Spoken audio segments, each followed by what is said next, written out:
755 is Real with David O'Brien and Eric O'Flaherty is on the air now. Hello and welcome back into the latest edition of 755 is Real. Producer Cam here with you. David and Eric answering your Braves questions in real time on the Athletic app in a 755 is Real live room. Excellent turnout, and as always, some fantastic questions.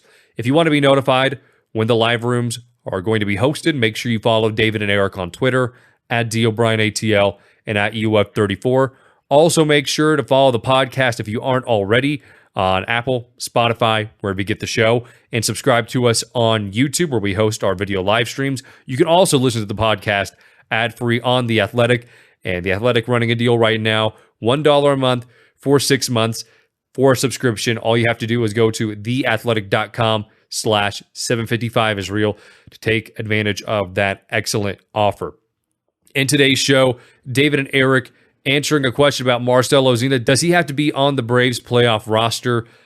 And also, after the DUI arrest video was released, does that in any way, shape, or form affect his contract status? The guys dig into that. And also the bullpen, a question posed about, was there any bullpen mismanagement, whether it be in hindsight or not, by Brian Snitker and company in the St. Louis Cardinals series? The guys talk about, is it just a traditional Monday morning quarterback type of situation, or were there really some glaring issues with how AJ Minter and company were deployed? In addition, on the topic of the bullpen, Kenley Jansen, some concerns around him potentially. The guys answer a question about Kenley Jansen's performance and whether there might need to be another solution at that spot. As always, your guys' support never goes unnoticed. It's always appreciated. And here's David and Eric with today's podcast.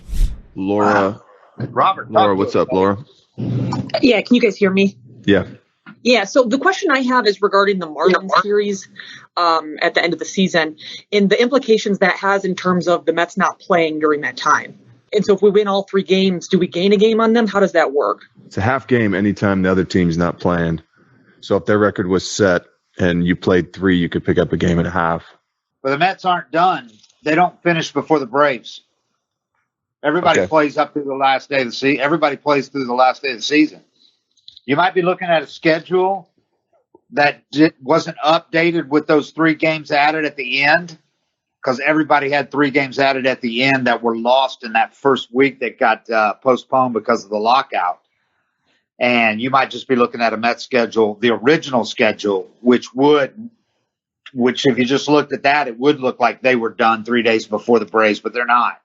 They're playing 3 games then too. Everybody finishes on the October 5th, Wednesday. Cool. Thanks for clearing that up. The Mets finish with, in fact, the Mets play 3 games at home against Washington, 3rd, 4th, and 5th, after playing the Braves in 3 games, the September 30th, the 1st, and the 2nd in Atlanta. Yeah, it's going to come down to it too. The Braves sure hope so. Hey, what's going on, guys? How you doing? Can you hear me? Yep.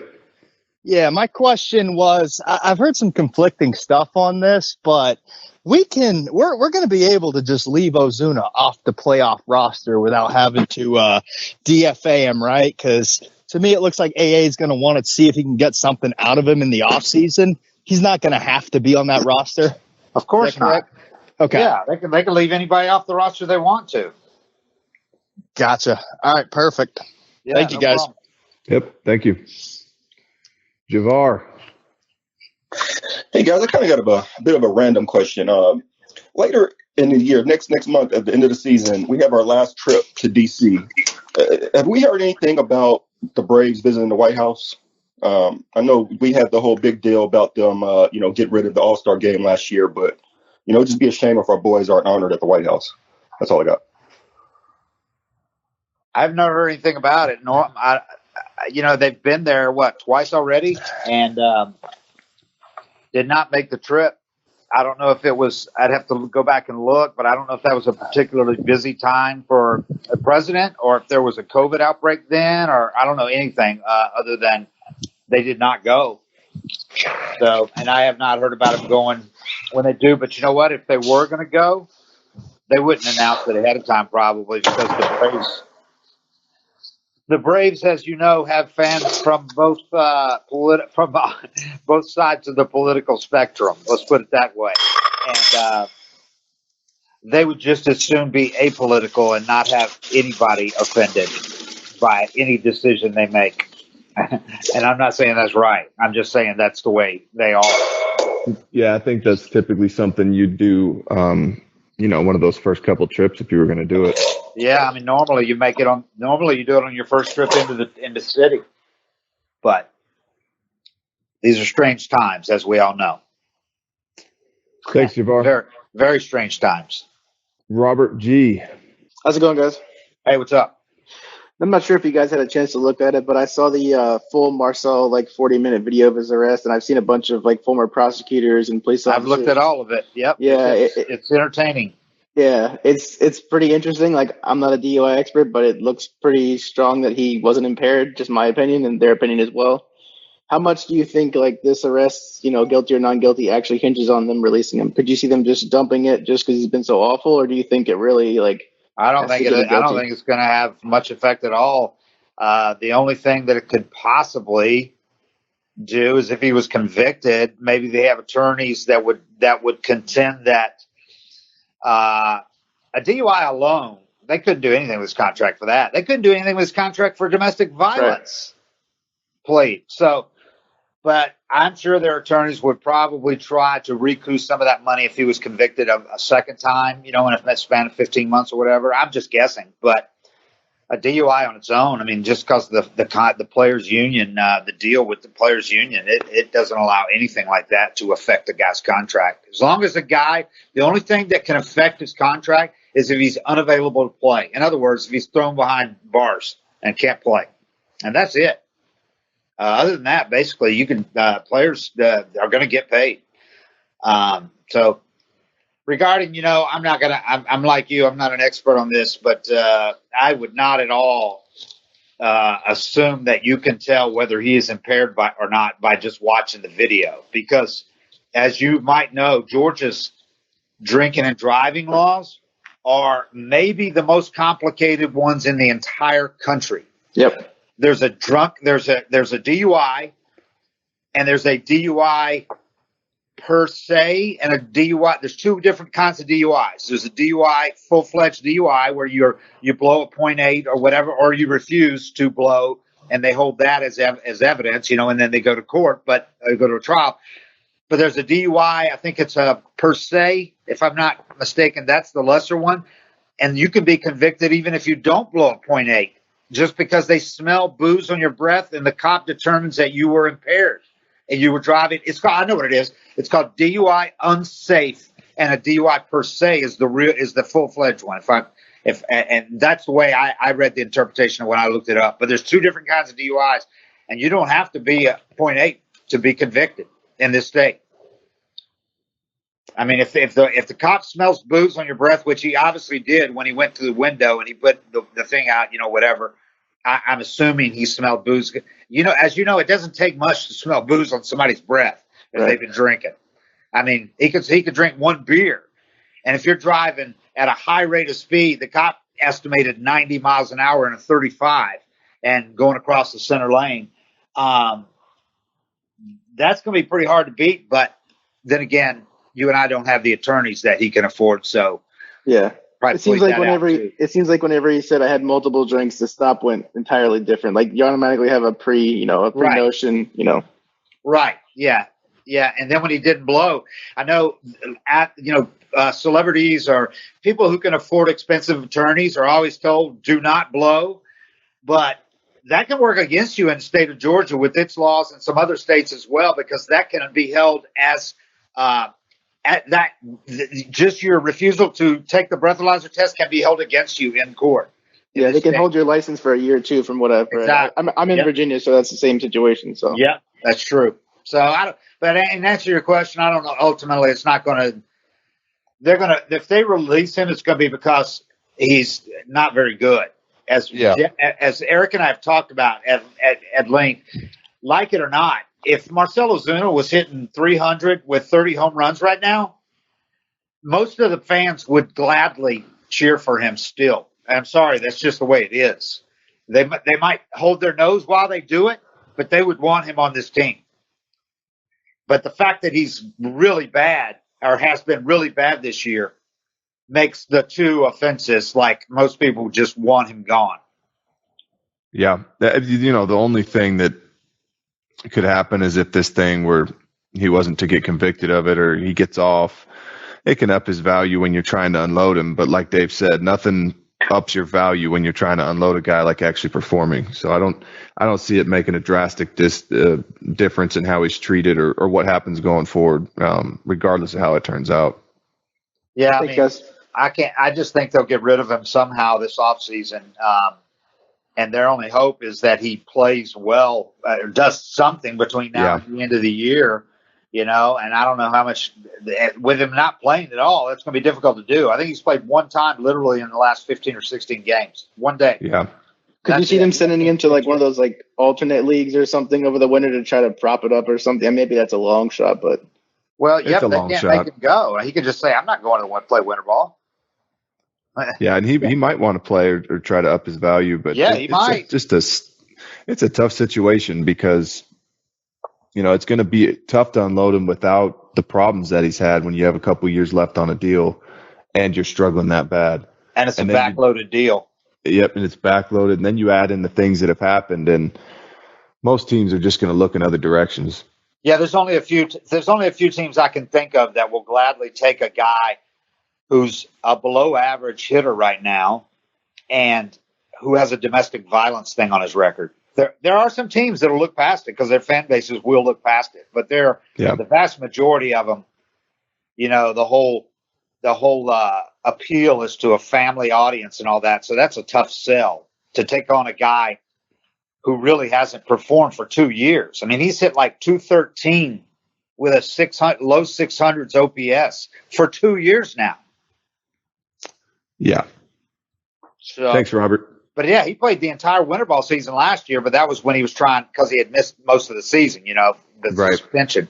He does like playing winter ball in his native Dominican Republic, but I don't know if he would do it, if the Braves asked him to in order to get his value up. Who knows? Yeah, it's more likely if you get released and clear waivers and and he wants to get another and contract. You're just trying to get a job and somebody only has to pay you the league minimum, you can go out and show what you can do. But it's an ugly situation no matter how you look at it. Yeah, there's no doubt. I mean, right now it's a waste of a roster spot because he is not playing at all. Yeah. What's up, Jeremy? Hey, what's up, guys? Nothing. What's going on, man? Thank you guys for doing this. It's always enjoyable to interact with you guys. Is it fair for both of you?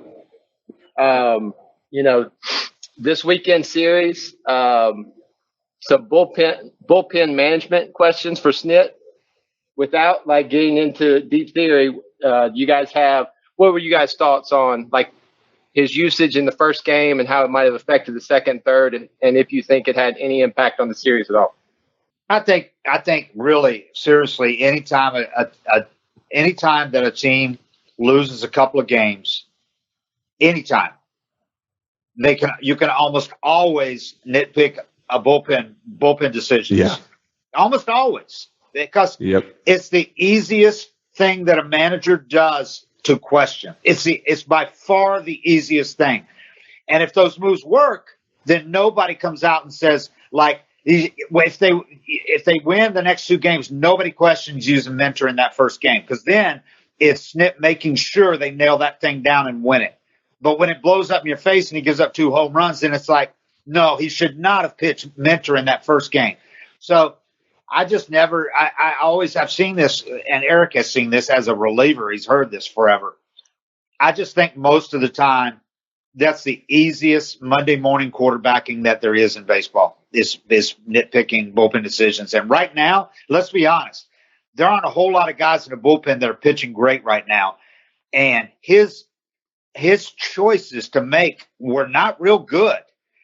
In those, people act like he had like 4 or 5 guys that he could have gone to in those situations. And I mean, other than like last night, I would longer, but I also don't, McHugh had pitched some in the previous 3 days and a couple of times. And maybe McHugh showed some signs. I mean, he'll take the ball anytime, but maybe maybe Snit knew something about him I didn't know. But that's the only one I saw was I would have left him in longer to come back out and get some more outs because he's shown time and time again he can go over an inning and give you 2 or even 2+ innings if you need it from him. But Mentor, I don't know that I have a real problem with using Mentor 3 in a row. In hindsight, you wouldn't have used him in game 1, but you also didn't know how the next 2 were going to go, and that you'd be using him in game 3 in that situation, and that he'd be pushing the envelope. I mean, Mentor has gone 3 in a row in the past, but he just didn't have it last night. He left that first pitch. It had plenty of velo, but it was right over the middle. It was 96.8, I think, fastball, right, just a cookie. He was trying to get ahead in the count, but he just left it right over the middle of the plate. And the other was not a bad pitch. The 3-run homer was actually not a bad pitch. I'm looking at it now, Dave, and he'd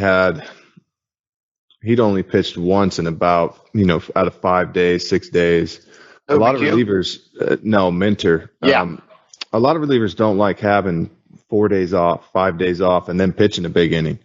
When I was pitching, I would have preferred to pitch that first game so I could be sharp for the next 2. And, sometimes you get tired or you blame the bullpen usage or sometimes you just had a shitty game. It's really easy to analyze everything after the fact. But I know when I was pitching, once I had 2 or 3 days off, I wanted to get in there. I didn't want it to go any longer. And, he pitched fine the second day, but third day caught up with him. And it wasn't like his velo was down or anything. And we've talked about it before. Sometimes your velo's fine when you're tired and your life's on it. But every once in a while, man, you just got to tip your hat to the opponents. They hit his pitches, and you can look at the location, but you can watch him when he's good, and he throws balls right down the middle too. And the life on him, he gets a ground ball to shortstop.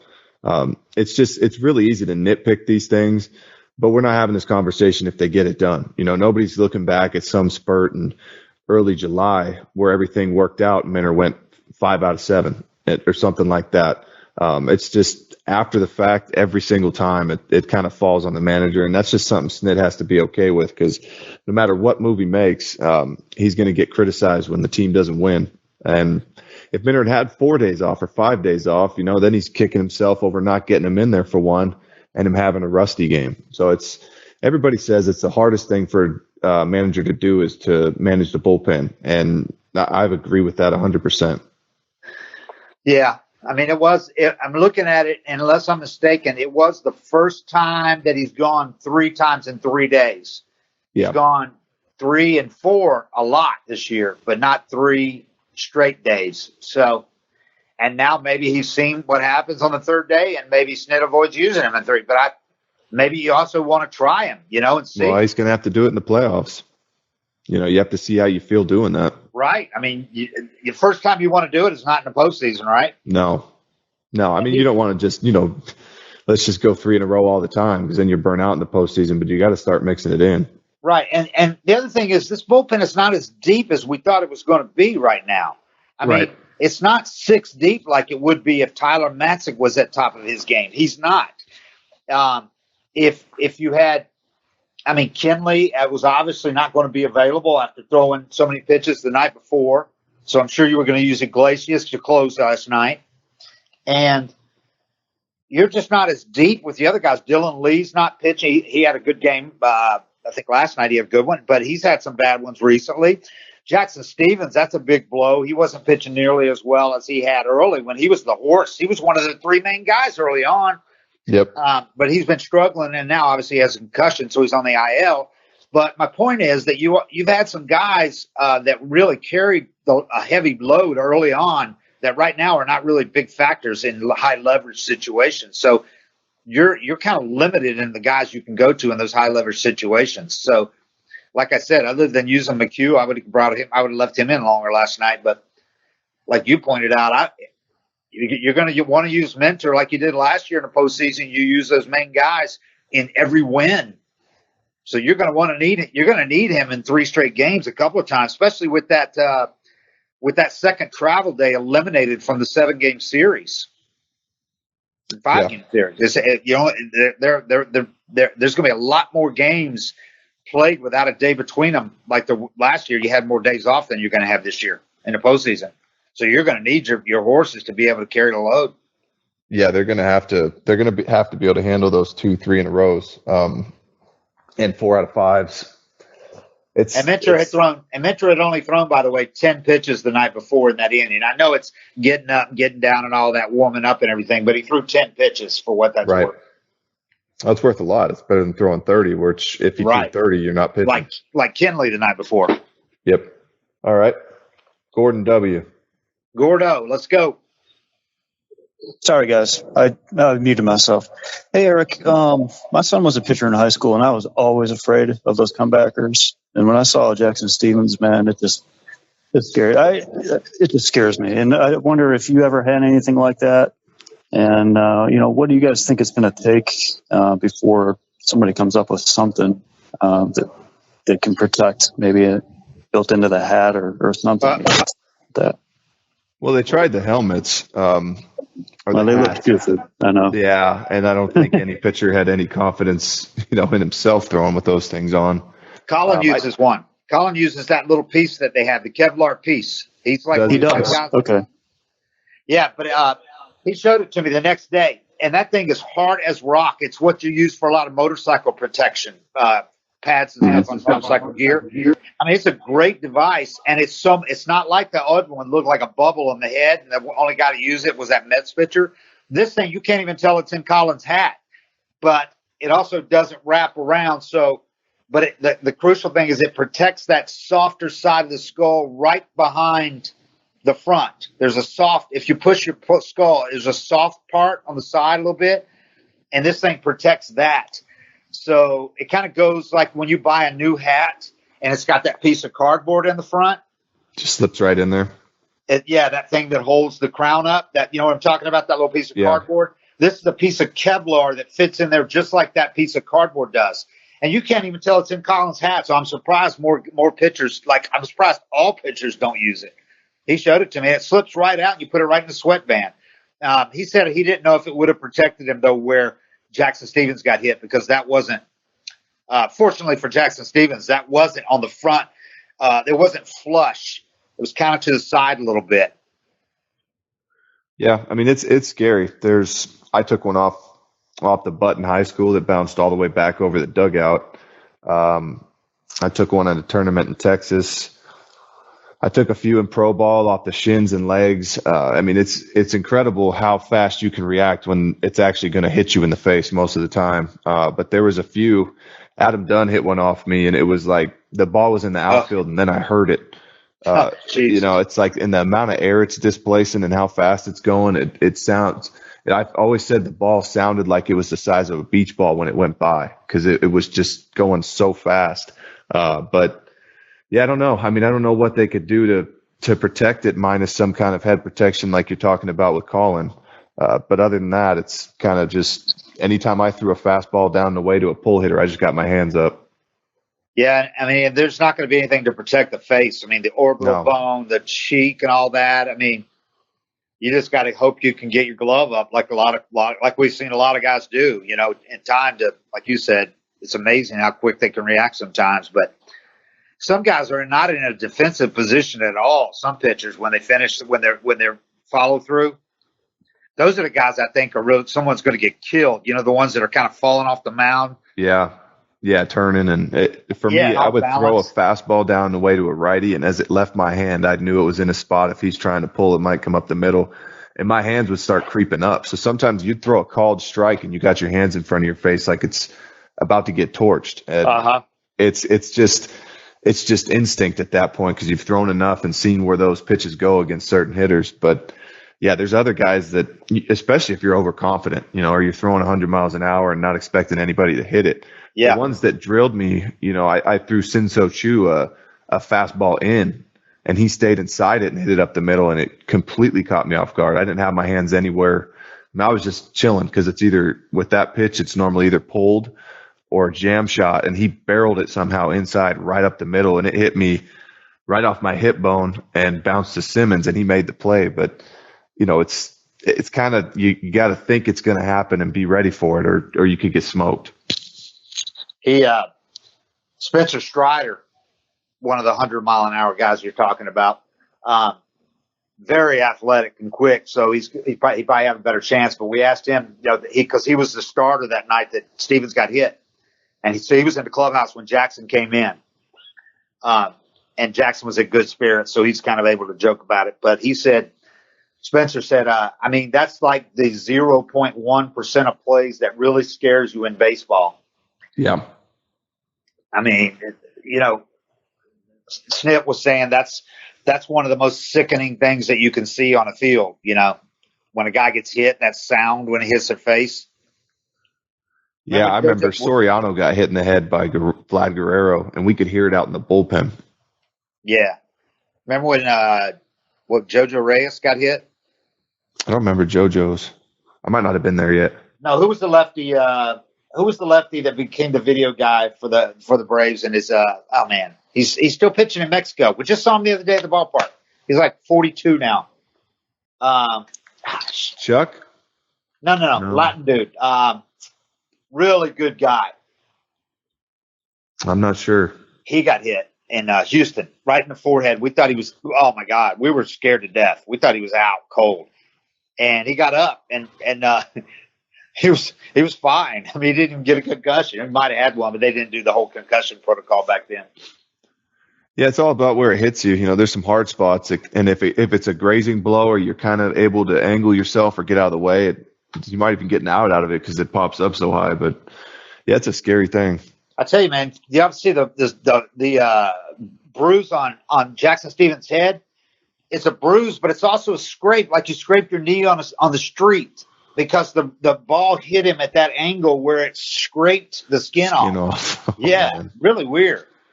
So he's got a bruise and a scrape, big spot, but the big welt, the mouse on his head went down pretty quick after the bit of ice on it. Yeah, so I don't know what they could do to protect you. It's it can't mess with guys' ability to perform. It's just like hitters. Some are comfortable with that face mask. Other ones, they're out for 2 months and they come back in same helmet. Yeah, I can't see a major league player or a high level baseball player going to like the softball face mask that softball pitchers wear. I just can't see them doing that. They wouldn't even wear that helmet because it was so ugly that the Mets pitcher wore. Yep. Oh, Cam just texted me. It was Horacio Ramirez. Yes, I was going to just say, because I Googled it myself. It was Horacio Ramirez. Yep. Yep. He was hit in the head in Houston, man, in the forehead. Man, it scared me. It was Lance Berkman, of all people, who hits him hard. Yeah. Line drives. But he was fine. It was crazy, man. That dude's got a hard head. So does Jackson Stevens, but he was fine. Yeah. Horacio said afterwards, I got it right here, the story. He said, the only thing I remember was releasing the pitch. I don't recall the pitch or the ball hitting me. Oh, man. How about that? He probably did have a concussion, but they really didn't check that stuff back then. No, there was a few that I gave up, and there's a lot you can catch. I think if they're in the 90-mile-an-hour range, but once it gets up over 100, yeah, it's almost like the ball is past you, and then you kind of hear it and react, but you realize I couldn't have done anything on that one, and you just kind of lock in and try to make better pitches. It hit him in the left side of his forehead and flew into shallow right field. Yep. And he just fell on his back and rolled over. It looked like he was going to die, man. We were like, oh my God. And then he got up. Crazy. Peter S. That was at a time when the Braves were really falling apart, and Chipper at the end of that series in Houston was like, the hits keep coming for the Atlanta Braves. How's it going, Peter? Hey, it's going well. So sometimes as a fan, it's hard to decipher when the team is giving you boilerplate responses and when they might actually have a sense of urgency or not. And coming out of the weekend series, particularly in reading Kenley's comments, it kind of came off to me as like, well, this is a pretty big series. I would have liked to hear maybe a little more concern or sense of urgency, not even to single him out for that game. So as a former player, Eric and David, someone who spends as much time around the team, like, as fans, we're sitting here scoreboard watching every night. Like, what's your sense for how the team is treating this last month? Because everyone seems to obsess over those last 3 games with the Mets, but we got to play Philly 6 times with Bryce Harper coming back. Seattle's playing great. We got to go all the way out there.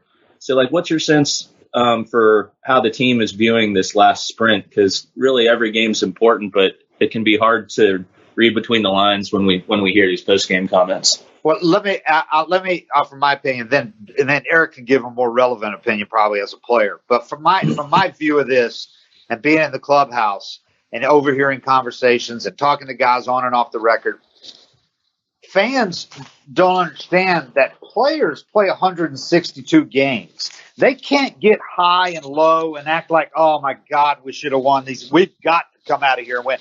Early on, when they got off to a bad start, AJ Minter had some comments like that. He said, I know it's early, but we can't wait much longer because the Mets had built that 10-game lead. And the Braves were very conscious of that and said things to that effect. Like, it's early, but we can't let them get much farther ahead. We got to start playing better baseball.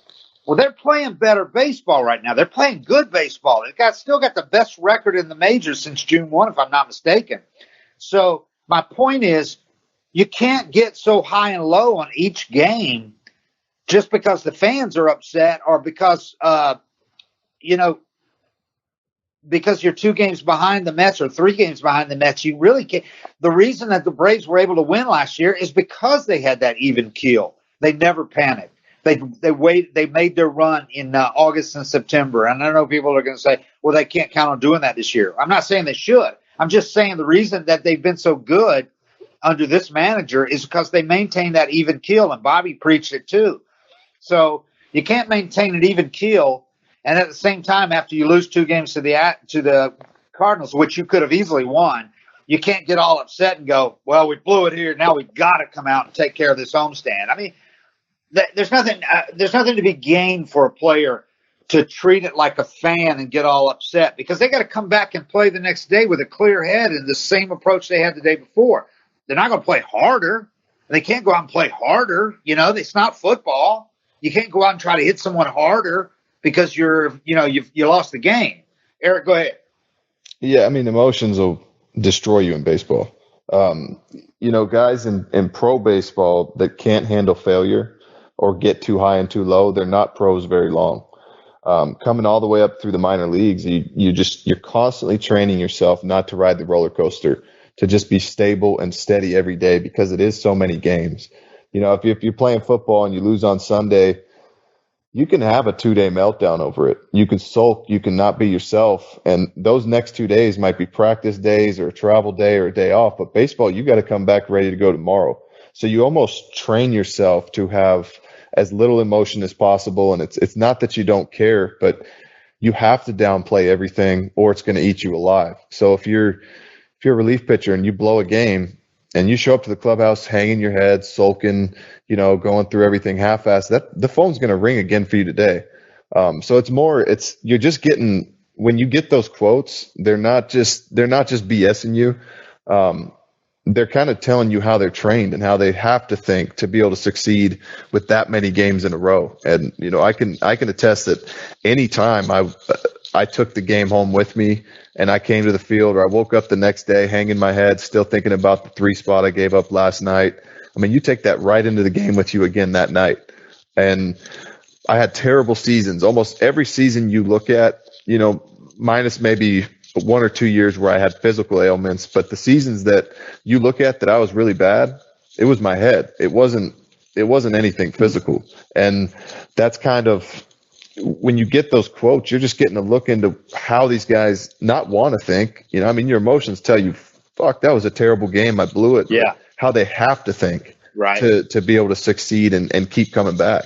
Yeah, that's great perspective. And the mic'd up segment where Wainwright last night was warming up for the game provided pretty similar sentiment, where he said, you are what your emotions tell you are. And yeah, if they don't go in with full confidence, then they're going to play like hell. I guess the piece that I would love to hear as a fan is some perspective from Snit or otherwise, like, how are you guys viewing the last month? The Falcons used to talk about how they break the season into quarters, and it kind of gave you some inside perspective on how they were treating any block of games.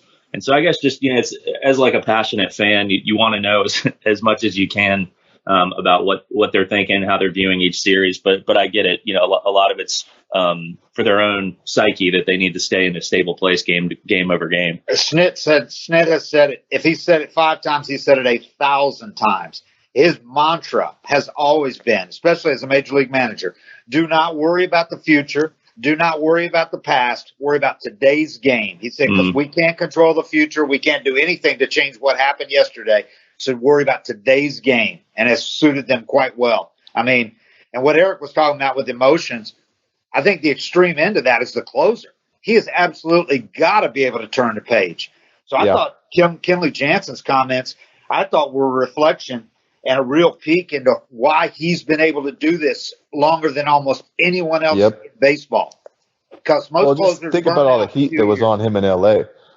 Yeah. When that's the toughest place ever, and he's able to just ignore that, flush it, and go out and pitch again. Mm-hmm. There's very few people on earth that can handle that pressure and continue to answer all those questions and, give the answers that a lot of people don't like. But I mean, if you get involved in it and you're reading the clippings and feeling the pressure that everybody's putting on you, most guys self-destruct. Right. I mean, I've got his quotes right here, and I had no problem. I actually thought it was pretty admirable that he was pretty honest about it. I mean, he said, the first thing he says, we come over to his locker, he's sitting there waiting for us. Or he was going to go shower, and he goes, you guys need me? Oh, and he comes over to the locker, and he goes, yeah, man, I mean, it's a bad one, and you got to shake it off. It's been a while since I had one like this. Everything was flat. The ball wasn't cutting. The double I gave up, I tried to get in on him and just stayed out middle. And he made no excuses for anything.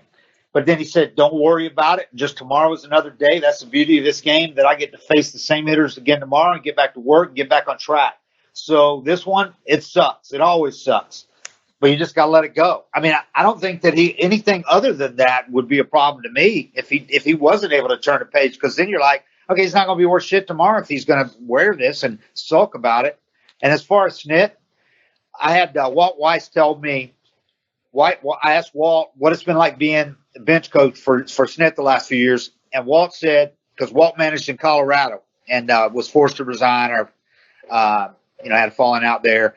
And Walt said, the thing I've learned from Snit, and he goes, and I don't know if I can do it, but I'd try if I was manager again, is that when he leaves the ballpark, he leaves that loss behind. He doesn't wear it. He goes, I wore it. He goes, it tore me up. I'd go home and I couldn't sleep. Snit, I'm sure when he goes home, he puts it, when he leaves the ballpark, he leaves that loss behind. And he said, and I think that's why he's been able to do such a good job here, and the players take their cues from that, because he's the same guy every day.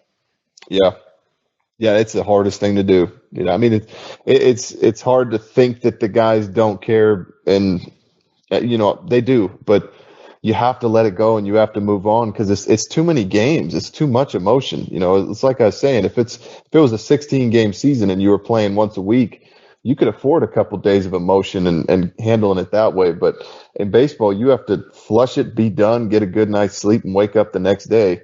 You show up to the park hanging your head, it's going to be another shitty day. Yeah, I mean, they could come out and, if it was basketball or baseball and they had an off day or 2 off days or a week off, like 5 days like football, you could go, 2-a-days. Tuesday, we're going to come in and go over these plays in the morning before we work out or whatever. You could add some work and all this shit, and every guy's could be so fired up, and you could have a great week of practice like they talk about, coming off a loss and all that. Well, Braves, I mean, with baseball, you can't have a week of practice. You can't have a day of practice. You got to play the next day. So you got to be ready. You better not be thinking about last night's game, because it ain't going to help you tonight. That's a good question. Thanks, Peter. Yeah, thanks for the perspective. Yep. Thanks, man. Reggie W. What's up, Reggie? Hey, what's going on? I was just wondering, Eric, I know I was listening to a show talking about Kenley Jansen in the last 10 and I think 2/3 innings he's given up 9 walks. Do you think that there is any reason to be concerned about that going forward and into the postseason, or that's just, something not to kind of put too much stock in. I mean, he's been good minus the blown save. So for me, you just go through spurts in the season where, maybe your control's a little off and you have to battle different. Or you're giving up a lot of hits and you have to adjust that way. But it's a long season full of adjustments and you go through spurts like that. However you get it done, though, if you're getting it done, it's good with me. Yeah, this is not the Kenley Jansen, of maybe his absolute peak of his career. I mean, he doesn't have many clean innings anymore. But you know what? He's learned how to adjust and pitch more. He doesn't overpower guys as much as he used to. Obviously, his cutter's not 98 like he used to be. But he's also a smarter pitcher than he was. And I think for the most part, he still gets it done at almost the same rate as far as saves. And ultimately, I think that's how they're judged, right, as a closer. Yeah, you either get it done or you don't. Yeah, I mean, he's got a 3.59 ERA, a 1.091 WHIP. Career WHIP is 0.938. So it's a little higher. It's not that much higher. The walks, yeah, they're problematic because they kind of go in spurts with him. But I mean, for the year, he's still at 64 strikeouts and 17 walks. It's a hell of a lot better than he did last year. He had 86 strikeouts and 36 walks last year. So I think he's one of those pitchers that'll go, he could get through this patch. He could get through this rough patch and still be at peak form for the postseason. But remains to be seen. Yeah, got you. I mean, it's just, troublesome. Because how he doesn't hold runners, and it's just like, okay, you're putting the runner on. And, they always talk about that's what. We lost Reggie. I mean, for me, it's as a reliever, you just kind of got to cue in when you're getting lucky and try to fix it before it becomes a problem. I'd have a game where I'd come in and I'd face some middle of the order guys and they'd pop up to the warning track. And I knew I threw 3, 4, 5 meatballs that inning and got away with it. And I'd try to adjust and figure out what I was doing wrong or different and almost analyze that game like a bad game. And I'm sure Kenley does the same thing and knows how to do it. If he walks 2 and finds his way out of that inning and gets it done, he doesn't just feel like, I'm the closer, I nailed it again. He knows, all right, that was ugly, I got away with it, I got to clean some things up. And sometimes those adjustments take a little bit of time, and that's when you see the spurts like this. No, Eric, going back to what you said earlier about how some guys, you felt better when you were pitching more and you'd have 3 or 4 days off and you wouldn't pitch well. I think Kenley's appearance 2 days ago was a good example of that. He had not pitched since the 22nd. So he had 3, 4, 23, 4, 5, 6, 4 days rest. Yeah. And he looked at the worst he's looked in a long time. And that's the longest rest he's had in a while. I mean, I thought he looked rusty. I think he's a guy that does need to pitch more than that. Because if you look at his appearances before that, he's talking about the walks. He walked 2 in that game, in that 1/3 of an inning. He only got 1 out.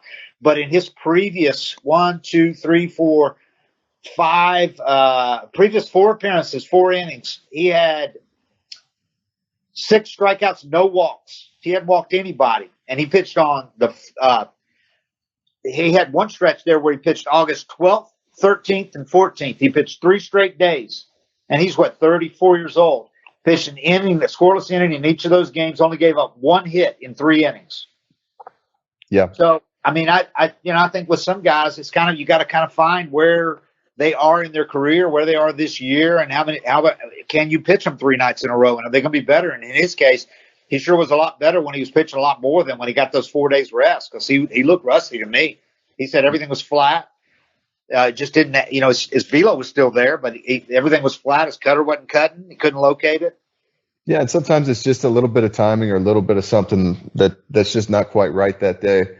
For me, the more days in a row I felt, the more confident, or the more days in a row I pitched, the more confident I got and the better I felt. It was always after they sat me down and I had a day to recover and kind of heal that I came out and felt shitty and tired or a little rusty. But I never wanted more than 1 or 2 days off as a reliever. And if you look at my good years, they were years I was throwing all the time. The problem is that when you suck, you can't get them in there all the time. It's like you kind of have to earn that right to be in there and be used and then be productive. But for him, pitching 3 in a row for him is different for me than pitching Minner 3 in a row, because Kenley's pretty smooth with his delivery, and he's using his body, but AJ's max effort, or as close to max effort as you're going to see from a guy that pitches like him. Yeah, So Kenley uses those legs, man. Kenley uses his legs and leverage. Yeah, and in those 3 that he had when he pitched, 12th, 13th, and 14th, he actually had a lot of pitches too. He had 22 pitches on the 12th, 21 on the 13th, and 16 pitches on the 14th. Those were the 3 games against 3 games at Miami. He got a save in all 3 of them. Yeah, and I was lucky some of the years that I was pitching a ton, I'd still have my back flare up, and I'd get a 8 to 10 day stretch where I was rested, and then you're only pitching 1 rusty game in that time period, and then it's back to hammering out 2 out of 3 or 4 out of 6. But I still got that rest period to kind of recover. And so I felt like, you looked at the totals at the end of the years, and they were in the 70s, and it looks, it looks like I got used a lot, but I also got those breaks that kept the total number down while being able to throw lots of back-to-backs and 3 out of 4s. Yeah. Yeah. And he hadn't thrown a lot of pitches in the appearances leading up to this one too. In addition to having the 4 days rest, he'd only thrown 13, 15, and 11 pitches in his previous 3 things. So I don't know if it was rust or not. I mean, like I said, he's not the pitcher that he was at peak form, but he's still a pretty damn good closer. I mean, there's only a handful of them that are that you could argue are as good or better than him in the majors. And the great thing is the Braves have one of them on the staff.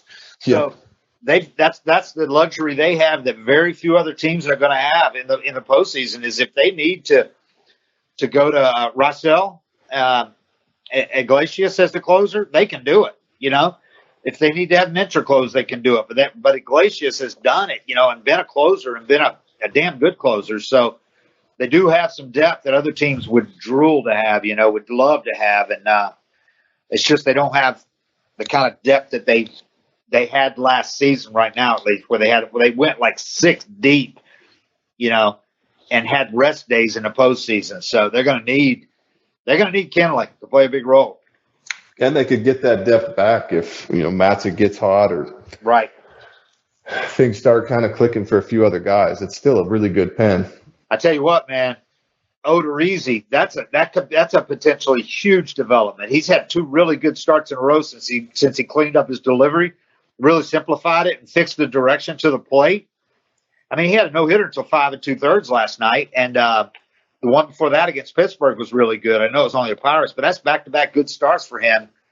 If he was able to solidify that, that rotation spot, we've talked about, potentially if they need to moving Strider to the pen. I know people hate to think about it because Strider's just so good as a starter, but if you had to do it, that would sure be a nice move. And you'd know what you can get from Strider in a bullpen role. It's not like there's any question about it.